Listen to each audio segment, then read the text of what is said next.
Summer camp. Cabins, campfires, swimming at the lake, talking to girls. Yeah, that's not how my summer camp experience went. When I was like 13, my parents let me go to a summer camp that I'm gonna call Camp MacGyver. That's a close enough name. A few years prior, my older sister had gone, and when she came home, she ranted and raved about it. It was like her favorite experience ever, and it hyped me up because, man, when you're a kid and you see all those summer camp movies and Disney Channel originals, I was excited, mostly because of the girls, to be honest with you. But I got to invite one of my best friends, Zach, and we headed on our way to what we thought was going to be our ultimate summer camp experience. Summer camp, summer camp, summer camp. Why are there so many crosses?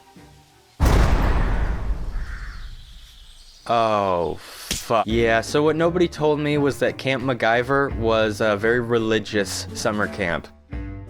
And after this discovery, almost comedically fast, Zach and I were split up. They didn't want you to just hang out with the same people. They wanted you to expand your horizons and meet everybody else. Which, kind of defeats the point of bringing your best friend to summer camp. Wish I would have known that. So for the 7 full days we were there, I got to hang out with Zach for maybe like 20% of that time, which was really annoying because A, this was supposed to be our awesome summer camp experience, and B, everyone else at this camp were, interesting, to say the least. Imagine the island of misfit toys, and that's what it was like at camp. There was a huge age range too. We were on the younger side, like 13, but there were kids who were like 17, 18. And I don't know about you, but at age 13, I wasn't exactly a social butterfly towards kids who were old enough to start thinking about colleges. Although there was another kid our age, a distinctive bowl cut, and eyes that would pierce all of our souls. Anyway, the main part of the camp experience was pretty standard. We all slept in those classic cabin bunk beds. We each had to wake up at like 6 a.m. because there was 1 minute of hot water for our showers per day. Hello? Hello? You have beautiful knees. Okay.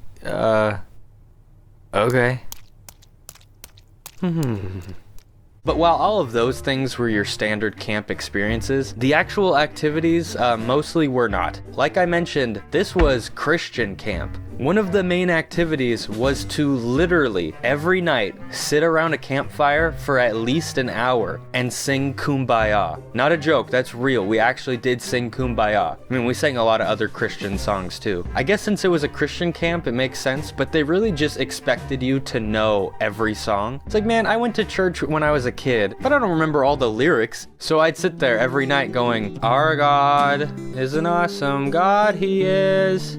He's a really cool guy and he drives a really cool car. Our God is an awesome God.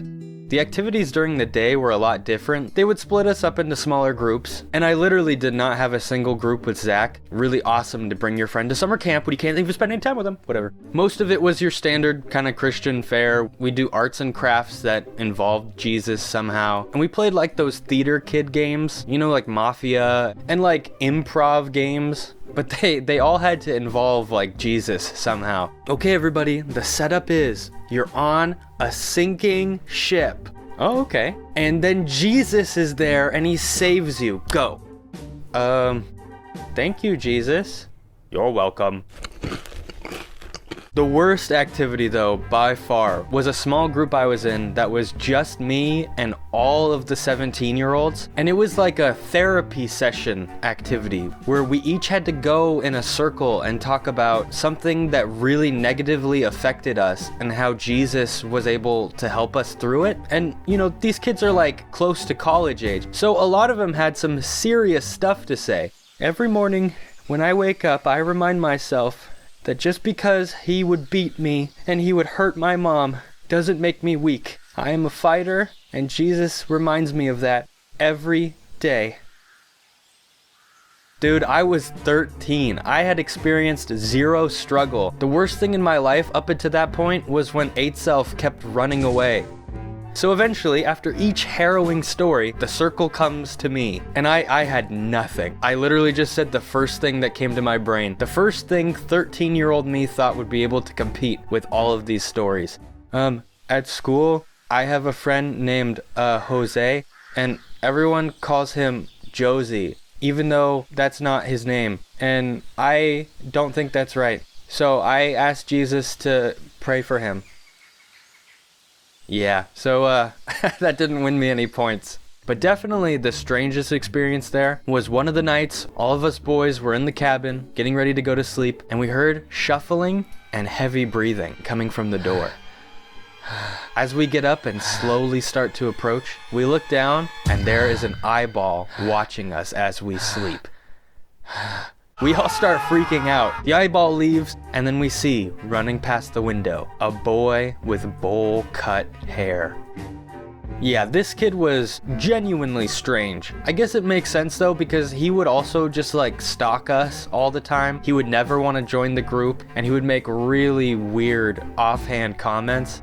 I don't know, man, the definition of scaring the hoes. But all in all, the week came to an end. Zach and I finally got to reunite, and while Camp MacGyver really, truly wasn't all that bad, our glorious vision of summer camp was completely erased.